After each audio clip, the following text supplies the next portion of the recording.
Giza and Calliopeia.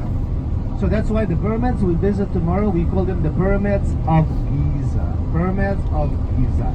So here we have Cairo on the eastern side, we have Giza and Calliopeia and the western side of the Nile. So these three districts together, these make the greater Cairo, which is the capital for Egypt. It's like, you know, in Manila you have Metro Manila, you have Makati.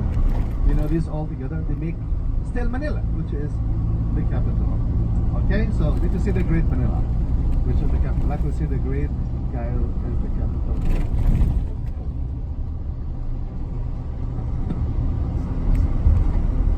Okay, here Cairo is the capital, but actually Cairo it's not the first capital. Cairo it's not the first capital. I mean, Cairo is a capital since almost 12,000 years. 1,000 years.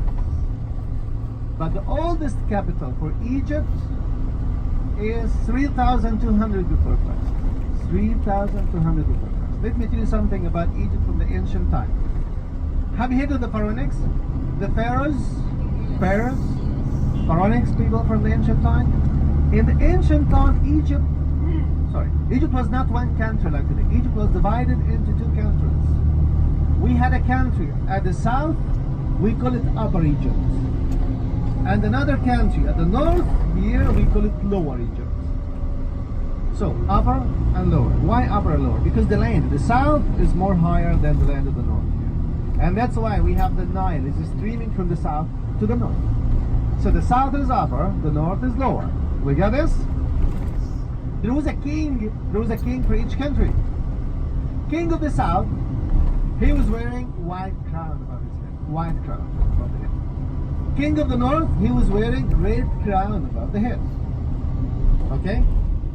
Lotus flower. We know the lotus flower was the symbol for Upper Egypt, the south. And papyrus flower. You know the papyrus? It was the symbol for the north here, Lower Egypt. But in 3,200 before Christ, the king of the south, he conquered the north. And then he unified the two countries together to be one country. Since that time, Egypt turned to be one country, not anymore two countries. And since that time also, all the kings of Egypt, they started to wear the double crowns above their heads. The white one and the red one. And we can see lotus flower and papyrus flower, they are tied together like this to be as a symbol of the unification between the south and north. This king, when he moved the south to the north, in the north here he founded a new capital for the United Egypt. And he called this capital Hajj or the White Walls. And later this name was changed to be Memphis or Memphis. This is Memphis, Giza, not Memphis, Tennessee. Okay, Memphis. And Memphis, this name is mentioned in the Bible. The city is mentioned in the Bible. Mentioned in the Bible under the name of Nuf. Nuf, N-U-F. Nuf. Because there is a prophecy about this capital or about this city.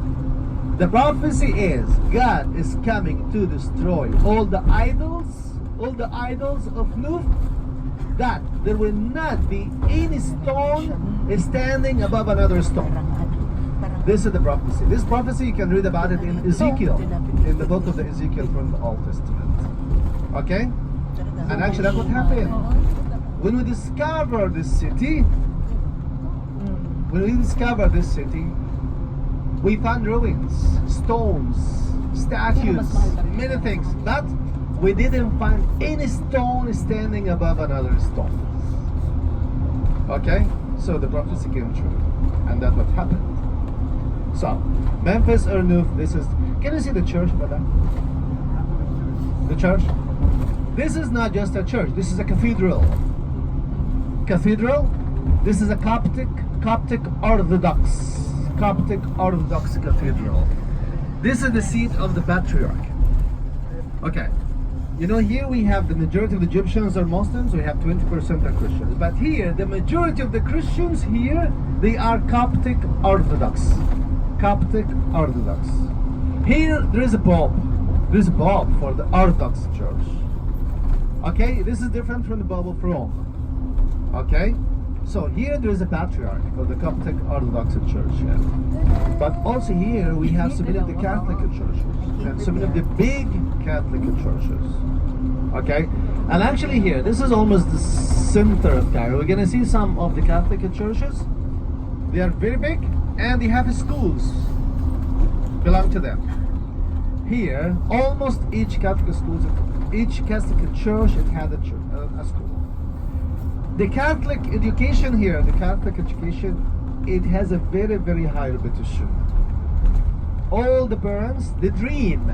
They're really dreaming to send their kids to the Catholic schools, even the Muslim people. Actually, the majority of these schools, they are from the Muslims. You know? So, they are opening, you know, the Catholic schools, they're opening for everybody. I mean, they don't look at the religion when you go to apply for your kids there. They don't look at what is your religion to accept your kids in the school or not. They're accepting anyone, okay? But actually you have to apply before, and you know it's very, very long procedures. And actually, they are not expensive like in the Philippines. Here, they're very, very cheap, you know. You know, I may show you some of these schools with the churches here in this area. Something we need to know about Cairo, because you might ask me these questions.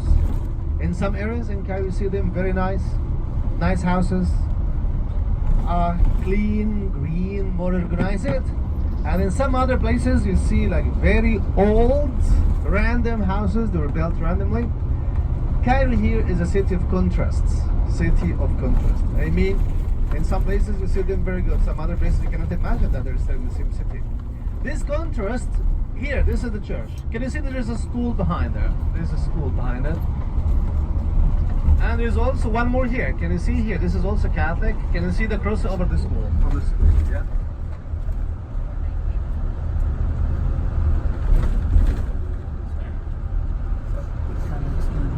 And here also, this is a Catholic school.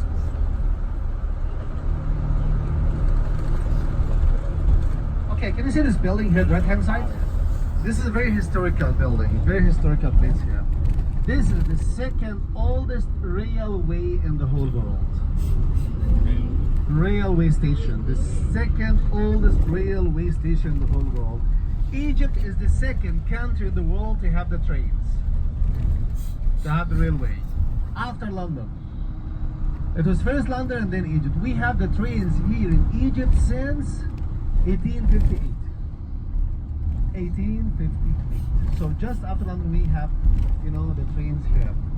Okay, so actually, because of the traffic, so we didn't feel like, you know, the road, but you know, we almost arriving to the museum. I need to tell you something about the museum when we get there, especially about the cameras, taking pictures inside of the museum. Taking pictures inside of the museum, this is chargeable. $3 for taking pictures inside. If you want to take pictures inside of the museum, that costs $3 for using or for taking pictures inside. So let me tell you about the cameras. We have three options for the cameras here. You either bring your camera. I'm talking about the photo cameras, not about the cell phones here now. You may bring your camera. So you buy a ticket for $3 so that you can use inside as much as possible, as much as you want, per person, per device. Okay? Number two, you leave the camera here in the bus, it will be okay. No worries, it will be very, very safe. Option number three, which I don't like it, but this is still an option. You may bring the camera. You can use it only in the garden of the museum. So you can take some pictures in the garden. But before we enter to the museum, we have to leave the cameras in the check-in of the museum. Okay? Cell phones, tablets, we bring these with us. We all bring cell phones and tablets with us. Why? Because this we can use in the garden. There's no problem. And if you want to use inside, you buy the ticket. If you didn't want to use inside and you don't want to buy the ticket, so you can keep it in your pocket. You get it? We can drink inside, but inside. Not the cameras. Not the cameras. Cameras are not allowed inside the museum without a ticket. But cell phones, they may go inside the museum without a ticket. That's okay, because the cell phones, this is something personal. Something. but you cannot take pictures. In general, taking pictures inside of the museum, there must be for a ticket for $3. So I need to know now who are interested in taking pictures and buying the ticket to take pictures inside the museum. So Adel will buy the tickets for us. $3. The $3 this we collect later, not now. There's no time to collect now. Is there anyone who's interested to take pictures inside the museum? We need to decide now. Is there anyone who's taking pictures, buying tickets? Okay, please I touch the hands. Just one from the group. Oh, I don't know. 3, 4, 5, 6, 7. $20. Hindi nga, babasawad sa packet lang. Yung camera ang may bayad. Yung cellphone, hindi bawal basta gamitin.